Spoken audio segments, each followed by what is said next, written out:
Hey guys, it's me Prey, and today we are looking at Roman numerals. Have you ever seen something like this?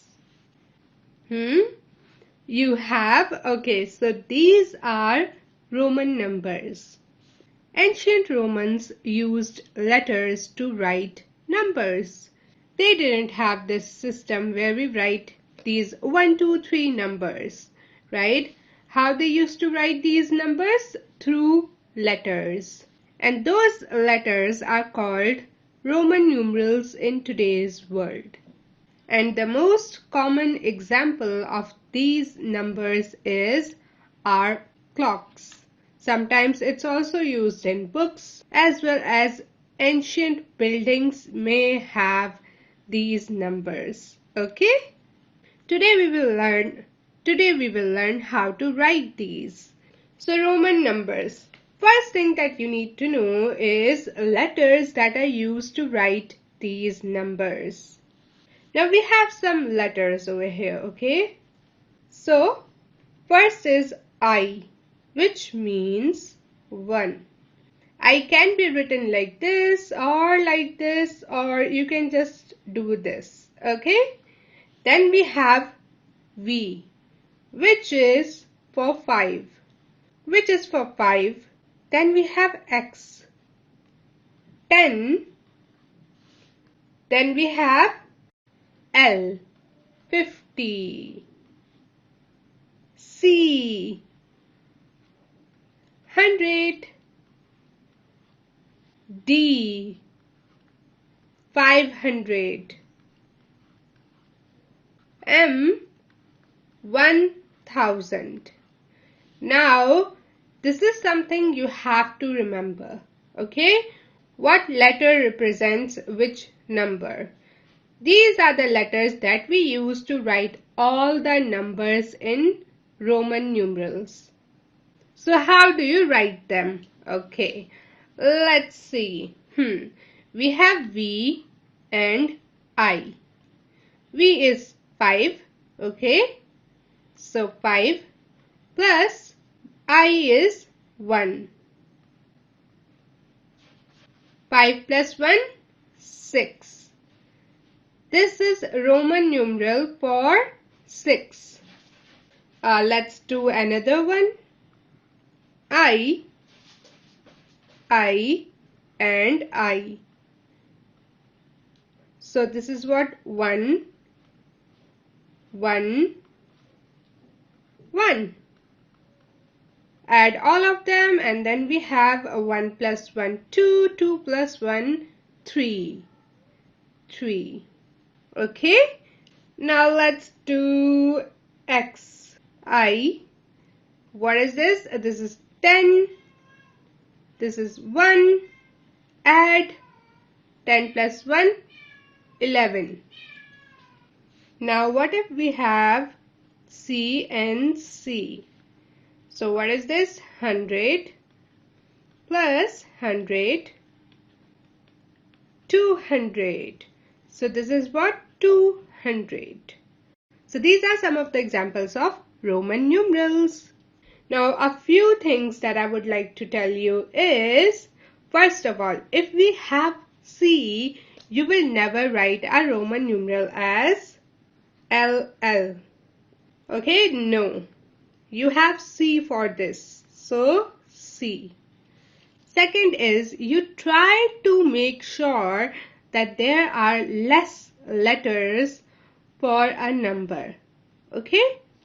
Let's say you have to write 9. Okay? How are you going to write this? Will you write it by writing 5, 1, 1, 1? No. Here you can write it in a better way, and that is I, X. Now this is what? This is 9, 1, 10.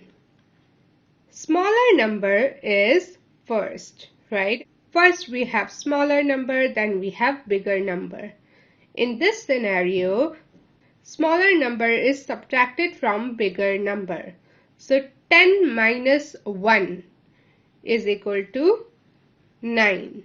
This is what it's saying.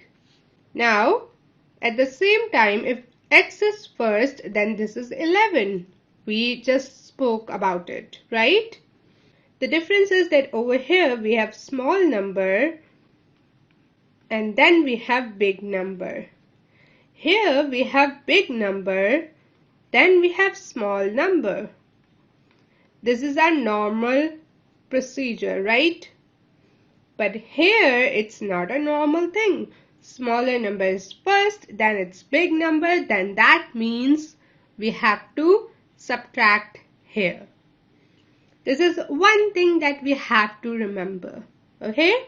So if a smaller number is at the left of a bigger number, then that means we have to subtract here.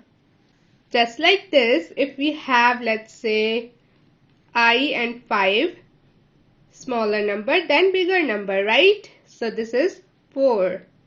5 minus 1, 4.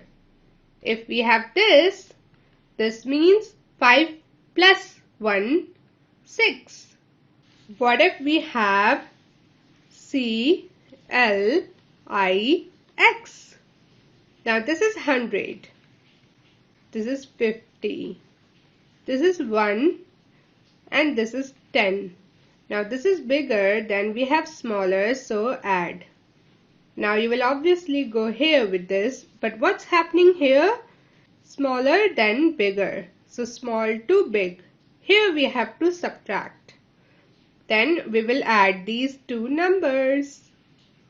100 plus 50, 150, right? 150 plus 10 minus 1, 9.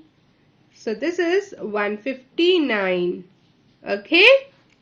Then we have C, D, X, L, V.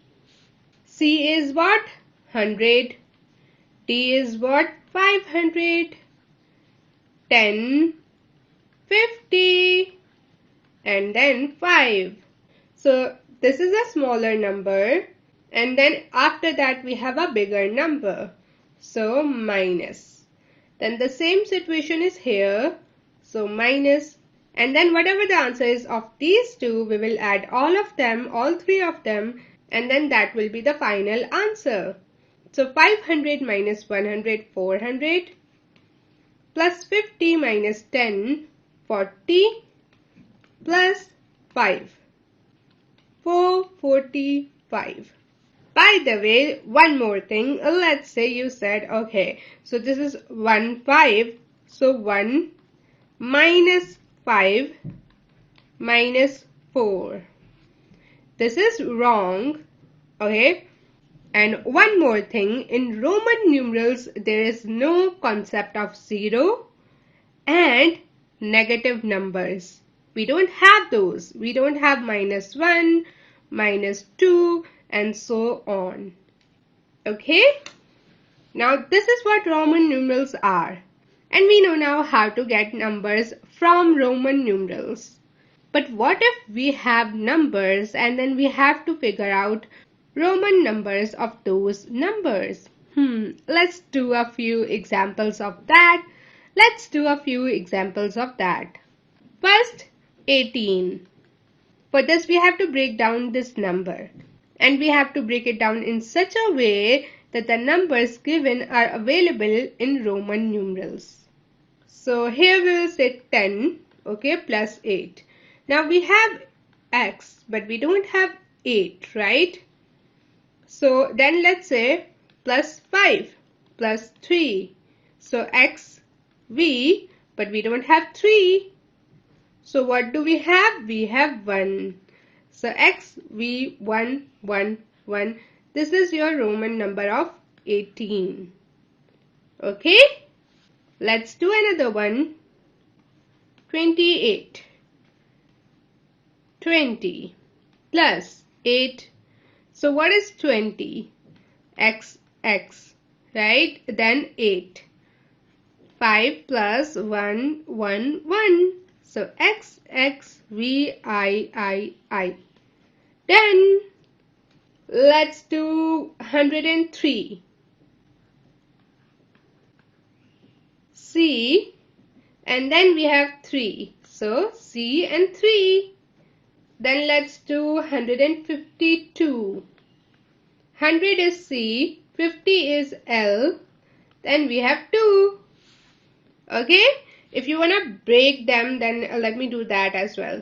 100 plus 3, 100 plus 1 plus 1 plus 1, 100 plus 52, we have 100, we don't have 52. So 100, we have 50 though. So 50 plus 2, but we don't have 2. So 100 plus 50 plus 1 plus 1. And these are Roman numerals. That's how you do them. I do hope there is no confusion. I tried to make it as clear as possible. It's super simple. Just remember a few things. First one, if smaller number is first and then there's a bigger number, even in the middle of a number, then you have to know that there is subtraction. Okay? Second is, if you have a Roman numeral already, you never write it by adding it. Let's say for 100, you will always write C. You are not going to write L and L. Okay? And third is, you try to write a number in as less letters as possible. You try to use minimum number of letters for writing a number. Okay? And that's it. Thank you so much for watching. I really hope you enjoyed this video. If you did, make sure to give this video a thumbs up, do subscribe and share. Don't forget there are lots of things in the description box. Do check them. Follow me on my Instagram and I will see you guys in my next video. Bye!